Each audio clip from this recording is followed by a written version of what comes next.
All right. Must be another Sunday morning. I'm in the car again, although I'm with some people. This is Henry Ryan. There's some people in the back. They want to be incognito. But we're Christian Leaders Institute, and I'm going with them to a conference, so I won't be there this Sunday. So I thought I'd come to you in Henry Ryan's car. Thanks, Henry. You're welcome. Preach it. If you hear some beeping, it's because this car is going over a center line, and there it goes. And so if it goes really loud, it's just before we hit a tree. But Or another car. Or another car, yes. I want to talk. We're in a series on reading. We're reading through the whole Bible, and we read this past week on Elijah. And I want to talk about, through that story, the topic of depression. Excited, Henry? Shoot me, like whoa. We want to look at perhaps why people get depressed and what can be done about it. But on the other hand, I don't want it to be some easy thing. I know some of you have gone through it personally. Maybe you're going through it now, or you know people, and people will have their suggestions. Just get over it. Just keep busy, and some of those suggestions can help. But I know some of you struggled through many things. You prayed till your knees were rubbed raw, and there's no sometimes easy answer to it. And my wife is reading this book by Lou Smedes, My God and I, a spiritual memoir. He wrote it just before he died. And he talks about a time when he went through depression, and I like what he wrote. He said that there was a point where he was really depressed. He was in some little cabin in some remote island in Puget Sound. But he writes, on Tuesday afternoon of the third week, while I was pacing the living room floor, I seemed to hear the voices of everyone whose approval I had lived for. My friends, my family, and especially my mother. Each of them came to me in turn, and each of them said the same thing. I cannot help you. I felt as if I were sinking into the ocean within arm's reach of a boat full of loved ones who put their arms around their chests and shook their heads as I went down. Then God came back. He broke through my terror and said, I will never let you fall. I will always hold you up. And when I heard him speak, or as some of my friends say, imagine that I heard him speak, I felt as if I had been lifted from a black pit straight up into joy. Never before had I been so suddenly released from the devil of despair. Never had I known such an amazing grace, never before such elation. I have not been neurotically depressed since that day, though I must, to be honest, tell you that God also comes to me each morning and offers me a 20 milligram capsule of Prozac. I like that because he's being honest that, yes, God can lift you out of despair, but sometimes other things are needed. And I'm not going to suggest that what I say today is exactly what you need, but it might help you understand some things, and it might actually help you do some things, but it's not everything that could be said. I want to start with the story of Elijah. It's chapter 19 of 1 Kings, this part. Queen Jezebel has just put a death warrant on Elijah's head, and Elijah is discouraged, he's depressed, he runs away, he's afraid for his life, and he comes to Beersheba. Then Elijah walked for a whole day into the desert. He sat down under a bush and asked to die. I've had enough, Lord. And maybe some of you feel that way about something. Maybe it's your marriage. Maybe it's things that are happening at work. Or maybe you once were excited about your faith and now it leaves you with nothing but dust and ashes. And maybe something you've been working hard on and it's going nowhere, and you feel like saying these same things. I've had enough, Lord. He prayed, let me die. I am no better than my ancestors. Then he lay down under a tree and slept. I think to understand maybe how he felt, you have to go back 3 years earlier. 3 years earlier, God told Elijah to tell the people of Israel that there was going to be a famine. God had it with the people. King Ahab, a bad king, married to a bad wife, Jezebel. In fact, that's a term that we still give women today who are bad. You don't want to name your kid Jezebel. Okay, no, I've avoided that with my daughters. Yes. So he predicts this famine. Of course, no one likes the person that gives the bad news, and so he goes underground, and he has a tough go of it for 3 years. Nothing happens. Everyone's upset, and he's sort of wasting the prime of his life. After 3 years, God comes and says, I want you to go to King Ahab and say that the famine is lifted. So the next thing we read is that Elijah is wanting this big contest. God didn't say have a big contest, but that's what Elijah does. A big contest on Mount Carmel, and between Elijah, the prophet of God, and the local god Baal. And the local god had 450 prophets, so it's 450 prophets against one, and that's never good odds. No. 450 to 1's not good odds. Although, Henry, you have to tell the story. Okay, I'll try to stay on the road while you're telling the story. Stay on the road. Okay. When I was 12 years old, my parents dropped my brother and I off at the local YMCA downtown Grand Rapids, the old YMCA, with 450 other kids. With 448. Really? Yes. Is this a true story? It's a true story. It was a Lord of the Flies kind of a thing. Okay. And it was crazy. I don't think I've ever heard this story. No. I've heard most of your stories. Yes. No, this is a good one. Okay. At least for me. There were 450 kids, and we played dodgeball. There's a line, and there's 225 kids on one side, 225 on the other, and the idea is you take a ball and you try to hit the other people. Game. Okay. Like you throw the balls at people. Do they even allow that game today? Probably not. Okay. So there were so many kids on one side that I just sat in the back and didn't do anything until things thinned out. And then soon it was 30 on 30, and soon it was 3 against 1. And I was the only one left on my team. Really? And and one by one, I got those other guys out, and so I, out of 450 kids, was the only one left. Wow. So it can be done. And this has nothing to do with the sermon, So but what's the it's point? a great Is there story. a point? There's no point. But No point to that. But it was a cool thing that happened to me when I was 12. All right. I can relate. Yes. So they have this contest. The contest was build an altar, and you pray to your God. If he sends fire, then that's the winner. And so the prophets of Baal, they go first, and they're dancing, and they're singing, and they're praying. And Elijah, after a few hours is, making fun of them. Call louder. Maybe your God is sleeping. Maybe he's watching the latest thing of Netflix. Something. Make some noise. Make it happen. And of course, the fire doesn't come. Then it's Elijah's turn. And what Elijah does is he digs a big ditch and he pours water, gallon after gallon of water, over the sacrifice. Now you got to ask yourself, well, why would he do that? I've asked myself that in my entire ministry life.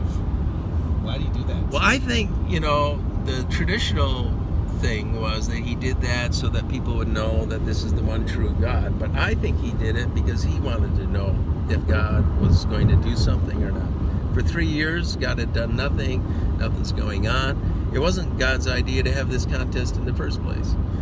Elijah is the one who was struggling with God and what he was doing or not doing. He was frustrated, and so Elijah wanted God to show up in a dramatic way to prove that he was real to Elijah. And if you want God to prove that he's real, you don't make it easy. Right. I remember I was 12. I was arguably the worst basketball player in our little school. There's no question. And the other team, from Waupun, knew that. And we're at the end of the game, and I was a sixth player, and the guy fouled out, so I had to go in for whatever reason. And they fouled me with like 1 second left, and I had to make 2 free throws. But they fouled me, and they knew I was the worst. So anyway, the coach, who happened to be my uncle, said, "Look at me. You gotta make these. You don't make them. That's it." And I was like, I will never make it. But I thought to myself, I cannot let my uncle down. And I made both free throws. So I don't know what that relates to. Good story, I was thinking about you. I was 12. Yes. You got me thinking of 12. Yes. And I was daydreaming a little bit, honestly, and when you were talking about Elijah. So I got thinking about that. Good. So he throws the water. He kneels down to pray, and my guess is he didn't know if God was going to show up or not. Right, I can understand that. And then fire comes from heaven. God shows up in this incredible, dramatic way, and he's excited. He's elated. They've won the contest, and he runs down the hill, and he outruns the chariot of King Ahab. It couldn't have worked out better. Finally, God did something. Basket. He made the basket. I see that. Everything was great. God is real, and everyone knows he's real, and everyone knows that Elijah is the man that is making things happen. Yeah. So he's excited. He goes to bed, he's excited. Next day, he finds out that Queen Jezebel wants him dead. And so now he runs. And that's where I want to start talking about I want to give five things that depression the things you need to understand about depression, or why we sometimes get depressed. And I think the first is this post-great thing syndrome. You have this great thing that happens to you, and then there's a letdown after it. At Christmas, you're looking forward to it, and then come January, there's that little bit of depression. But it can happen with almost anything. It can happen when you first get married. It can happen when you first have a child, postpartum depression. It can happen in almost every area of your life. It can happen to your own faith walk. You become a Christian, you're excited about it, you go to a church, everything's excited, and then all of a sudden there's a letdown, and things don't look as good. And there's sort of this high-low thing. And I think the thing that we fail to understand is that life is that way. Life is like a roller coaster. Sometimes there's this high, a great thing, but sometimes it's often balanced with something low. Right? Like life is like a box of chocolate. You never know what That's you're right. gonna get. Life is like a roller coaster, and when you're experiencing the high, be prepared for the dip when it goes down. And sometimes when people experience that with faith, they had such a they go on a retreat and it's a high, or they volunteer for a summer somewhere at a church or some mission program, and every day they're into the Word, and it's exciting, and they're with these people that are committed, and it's passionate. And then they go back and they get married and they have kids and they go to church, and life is filled with all kinds of ordinary stuff, and it's just not as exciting as it was. And so then they stop going to church, and they stop doing these things because they remember a time when God was really real, and now that it's sort of ordinary, it just doesn't do anything. And so they get kind of discouraged and depressed. So that's number one. Number two, Elijah goes into the desert. He's tired. He's tired from the contest, tired from the 3 years. He's tired from walking into the desert, and he just goes to sleep. And that's when he talks to God, and he's really depressed. And sometimes just being tired. I read some article that most Americans don't get enough sleep. And a lot of people say, well, I just don't need much sleep, or I can't sleep. But why can't we sleep? A lot of times we can't sleep because we have a million things going on in our minds. A lot of things, all the things, our to-do lists, and all the things we should be doing, and all the things we're behind. We live in a busy world filled with all kinds of choices and activities. And I think we're being inundated with these things. I read an article that suggested that more young people in college today are suffering or reporting symptoms of depression than at any other time. Number 3, Elijah, one of the things he says to God, he's angry, he's upset. God asks, why are you here? And he says, one of the things he says is, I'm no better than my ancestors. I've failed to lead the people. Nothing good is happening. Your program is dead in the water, and I'm no better than my ancestors. And when you start comparing yourself to other people, you're always going to find someone who's better than you at whatever it is, and that's depressing. Number 4, loneliness. And I don't know whether depression makes people lonely or loneliness makes people depressed, or maybe they somehow go together. But one thing I've noticed over the last 35 years, maybe you've noticed that too, Henry, is that when people are depressed, they stay away from church. Yeah, they kind of run away from church. Yeah. Stay away. It's what they need most, right. but so once you get down and discouraged, you stop being around people, which makes you all the more lonely and more discouraged. I've noticed, I'm part of a group. Jeff Alcart from Alcart Chevrolet gave me this thing, Be Nice. It's about depression and suicide. It's right there. Okay. You can't see it. And he talks about how when people start doing that, what you want to do is you want to be nice. And so here's the thing right here. Okay. Be nice. And be nice is, first of all, be there for someone. And then N is notice.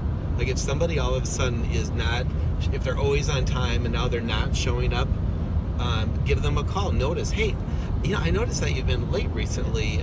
Is everything okay? And then the I, that's actually what that is, initiate the conversation. So notice, initiate the conversation. And then the C is, to care, to actually, at some point, even ask the question, hey, have you ever thought about suicide? Now, again, this sermon is just a sermon, and what I'd like you to do is to BeNice.org. Just go to that website, and it talks about people in your life who all of a sudden have a deep darkness that comes upon them, and to, empathize with them, and the Be Nice is the thing here. So anyway, just a little plug for Be Nice. Number 5, no purpose. Everything that Elijah was trying to do, the program of God and what God was trying to make happen, it all seemed so dead, and his role in it. Here he had this big contest. Everyone, saw how powerful God was, and everyone's excited, and the next day he's running for his life. So what is the point of the whole thing? And maybe you're in a job where you wonder, what am I doing? What am I accomplishing? Or maybe your family and your marriage hasn't turned out the way you wish it would, and it's like life is not going the way I would like. Or maybe your own walk with God, or your purpose in it. We pastors always talk about people and how everyone has a purpose in God's kingdom, and you keep hearing it, but you still don't know what your purpose is. So it's discouraging. It's hard to keep the passion when you don't know what it is that you should be passionate about. Finally, number 6, I think the whole depression thing is a running. Elijah's running away because he doesn't know what else to do. And I've seen people in their depression, they run away from church, they run away from their marriages, they run away from their family, run away from their job, their responsibilities. It's like, I just want to get away. I want to get off the merry-go-round. So that's sort of some of the things going on in this passage, some of the causes and things we need to understand about depression, but what sort of helpful things are in this passage? So I just have a few, and again, they're not an exhaustive list. Maybe there are some things that you've already tried, but this is what I saw in this passage. Number 1, eat right and sleep as often as you can. I like that one, sleeping. Eating right. The artificial things that we take in, that everything has corn syrup in it. We've all heard about this, but it's like we can't get away from it. Fast food restaurants all the time, we're busy. But all these things are affecting our minds. Sleep, I already talked about that. Number 2, I think this is the biggest thing that I got out of this passage, and that is to go back. Go back to a time when God was close to you. Go back to a time when something was good. Right now, you're not feeling like things are good, but go back to a time when things were good. Let me read from 1 Kings again. Later the Lord's angel came to him a second time. The angel touched him and said, "Get up and eat. If you don't, the journey will be too hard for you." So Elijah got up and ate and drank. The food made him strong enough to walk for 40 days and 40 nights to Mount Zion, the mountain of God. The mountain of God was where Moses received the 10 Commandments. Wow, that's cool. Yeah. And how long were the children of Israel wandering in the desert? 40 years. 40 years. So Elijah goes back 40 days, symbolic of those 40 years. So God, in a way, he probably didn't even know where he was going or what he was doing, but God was taking him back to where it all started. People came out of slavery. They had no idea who they were. And so God gave them the 10 Commandments to show them who God was and what he wanted for them. He's bringing back Elijah to the place where the whole program of God started. Now, remember, Elijah is thinking that the program of God is dead. We just did this Mount Carmel thing, great victory. Next day it comes to nothing. Right. There's no other prophet. It was 450 prophets of Baal against one. I'm the last one. They want to kill me. The program of God is dead. I can understand how you can feel sorry for yourself, though. I mean, in general. Yeah. I mean, like you're close to the Lord, you're living life, and I mean, I've been at this for 30 some years, and there are times when you just feel abandoned, even in ministry, and you say, God, where are you? Right. So Elijah comes back to the place where it all started, but maybe we need to do that same kind of thing. For me, in college, I had a problem where trying to understand God's grace, and I read a book that where the author talked about the prodigal son in Luke chapter 15. So that's a place that I go to. A phrase that I often use on myself when I am faced with something difficult, or I don't know if I can do it, or I'm overly, excessively worried about it and it's depressing me, is this is the phrase I use on myself: 100 years from now, what difference does it make? I've heard you say that 100 times. No, I have. Seriously, I've heard him say that. So that gets me over. I say that now too. Like it's like a virus, I call it, a positive virus. Right. It's because the thing that I'm worried about is not that big a deal in the big scheme of things. Or if I'm struggling in my marriage, I go back to my vows. If I struggle with my passion for this job and for Christ and for his cause, I go back to a thing that happened to my brother and I. I was driving in my Volkswagen Bug after a game that we had, and it was a Friday, and I was driving in a Volkswagen Beetle, and right on the windshield there was a bug that went splat right over the whole thing. And I thought about that bug. It's Friday, the bug is coming home after a hard week of work. Of bugging around, and he's thinking about Mrs. Bug. Yeah, Ladybug. I'm in the story. Ladybug. Oh, Yeah. Right. And maybe she's making the Friday dinner and the mashed potatoes and the baked ham or whatever it might be. And he's right in the middle of this thought, and it's the weekend. He's so excited, and all of a sudden, splat. His life is over. He didn't see the Volkswagen Bug coming to him. He had no time to get prepared. He existed, and now he doesn't. And I remember thinking about that if there is no God, when we die, we're not sitting in some bug graveyard contemplating how we died or how we should have done. We're just gone. And that hit me so powerfully that if there is meaning to anything that I do in this day, it's because there's a God and He has a purpose. And if there is a God and He has a purpose, then what does He want me to do? I only have a short time on this planet. What does He want me to do with that time? So you got to go back to your time or your passage or the thing that makes a difference for your life when you're feeling this way. Number 3, find God in the small. God finally brings Elijah to the mountain of God, and he goes out on the mountain, and an earthquake happens, and fire happens, but God wasn't in the earthquake. He wasn't in the fire, which I think was interesting because God was in the fire on Mount Carmel. Right. When Elijah prayed and God sent fire, it's like, yeah, that's how we want God. That's what we want you to do. We want you to show up in this incredible, fantastic, dramatic way, so we absolutely know that you're there and you're taking care of us and that everything is going to work out.